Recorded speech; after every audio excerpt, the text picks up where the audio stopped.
Good afternoon and welcome back all. As the Minister was given a brief adjournment and will now respond to the clarifications after the first round of answers provided. So, Minister, you have the floor. Thank you, Madam Chair. The questions posed in a clarification round by MP Arian. MP Arian wanted to know how we see the COVID loans. And to be clear, the COVID loans were liquidity loans and not CapEx loans. Number two, in reference to the question on tax holidays by MP Arian, the other tax holiday requests will be handled in the same way and follow the same procedure. Question posed by MP Brugge, or not a question, but a statement. I just want to clarify. Your statement was very clear and it will be looked into. And finally, the question posed by MP York. It's unfortunate that the question has been asked in more ways than one. I thought it was very clear in my response. Nevertheless, as previously stated, I cannot go into specifics of tax holidays. The law exists and investors, whether local or foreign direct investors, can request a tax holiday once they meet the requirements. Again, let me reiterate, the legislation is in place and tax holidays are granted by national decree. The individuals involved are investors who should be able to trust that their tax information will not be disclosed to anyone other than those involved in the implementation of the tax ordinance.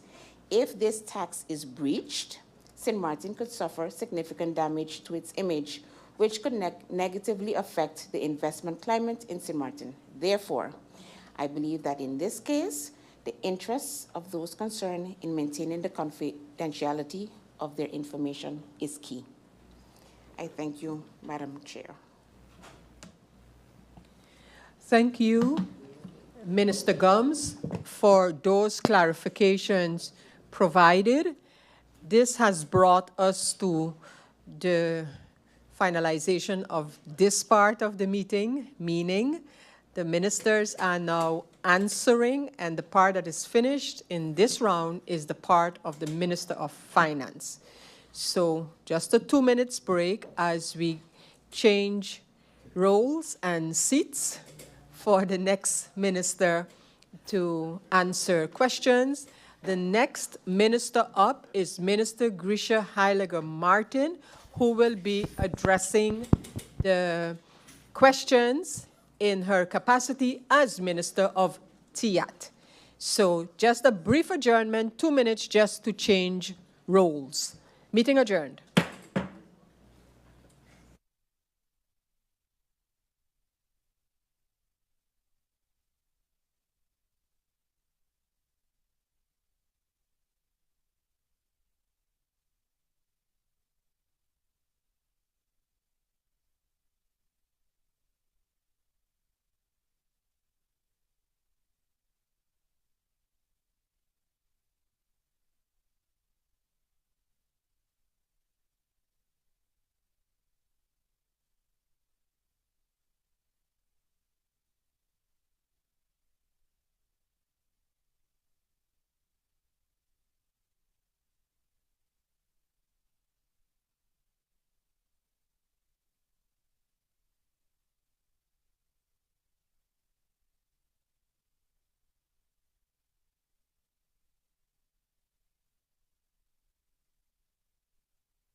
Ladies and gentlemen, we continue right away with the next minister to respond to questions by members of parliament.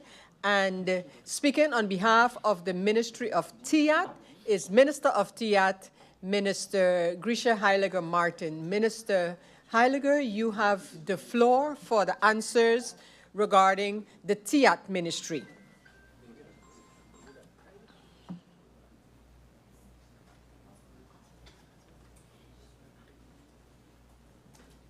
Good afternoon, Madam Chair Lady. Good afternoon to the Secretary General. Good afternoon to my fellow colleagues, MPs, members of Parliament as well.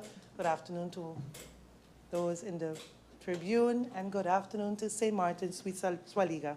Good afternoon to one and all. I'll start with the first question. Well, the first MP Marinka Gumbs, had no questions. And moving over to MP De Weaver, she made a statement regarding the overstating of the GDP, and I think Minister of Finance clarified that answer as well. And I'll move over now to the MP York. Lottery booths, when will I get an answer regarding the booth moratorium? When can the MP get back to, when can he get back the answers as to when the Minister of Finance will be meeting with the Minister of TIA to discuss the possibility of the moratorium? So there's a draft national decree that is currently with the Excellency the Governor, pending approval.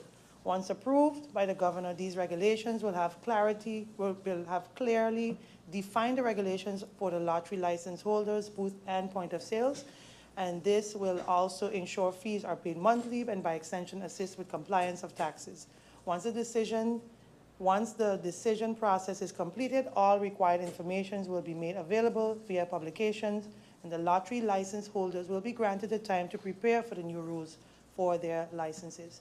During my next meeting with His Excellency the Governor, I will confirm when when I can receive a decision on the decree. But the aim is to have it returned to the ministry to do the necessary with the stakeholders, to make sure that the stakeholders are aware of it and within the government before the end of year, once we receive the approved decree. Next, MP York asked, what is the advice making its rounds regarding the CapEx for the AC for LB Scott Road Sports Auditorium? When will we be able to get an answer? For reasons that remains unclear, MP, through you, Madam Chair Lady, this advice has been awaiting release on a civil servant's desk within the Ministry of ECYS department for quite some time now. However, I can assure you that the ECYS cabinet has been consistently following up to expedite the release of this. It's stuck on somewhere in that department, but they are regularly asking for it to be released. MP Artwell Arian had no questions. MP Omar Adley had no questions. Next, I have MP Brugge. There was an inventory done on the lottery booths and companies, and the conversation also took place to have these companies pay for each of their booths. If it only took for an LB to take in effect, did something go wrong? What is the status on this? As mentioned in my previous response to MP York, the national decree is currently at His Excellency the Governor, but to add some context as to why it's taken so long for said decree to be sent to the Governor, we had to await the appointment of the board of the members of SAR for review, and once that was completed, the advice had to make its round within the organization to then be sent to the Governor for final decision making. And coupled with the fact that we had 2 elections that caused some delays in the process. Next, I move on to questions from MP La Cruz. MP La Cruz is disappointed in the fact that all the information in the Ministry of TIA, the lottery, regarding the lottery booths, and that the minister is being set up for not being provided with the proper information so she can bring it to the floor of Parliament. A lottery license automatically came with the possibility of placing booths or vending machines, and when these locations are where kids have access, and that should not take place. And there is a moratorium on locations and companies that have requests for a new location at the Department of Permits. We are losing money on the lottery games being sold on the island that are illegal. And the problem is not at the lottery booth, but that the locals have become addicted to gambling, because of the easy availability of the lottery booths and casino. So the MP is saying to find a way to tax the winnings and use it for rehabilitation on the island, tax alcohol, tobacco, and allocate these funds for specific purpose: cancer center, tax sugar, diabetes center, tax prostitution, use it for single mothers, charging for personalized. Also suggestion that we charge for personalized number plates. So as I previously, through you, Madam Chair, elucidated in the Central Committee meeting, the legal basis for the lottery booths can be found in Article 3/4, Paragraph 1, under A of the Lansford Ordering, in Article 2, Paragraph 1, under C of the relevant national decree, and lastly in the lottery license itself in Article 26. The concerns and the issues regarding problems and disordered gambling on St. Martin are taken up in the Country Package Master Measure H2 with the establishment of the Gambling Authority and the draft of the new gambling ordinance.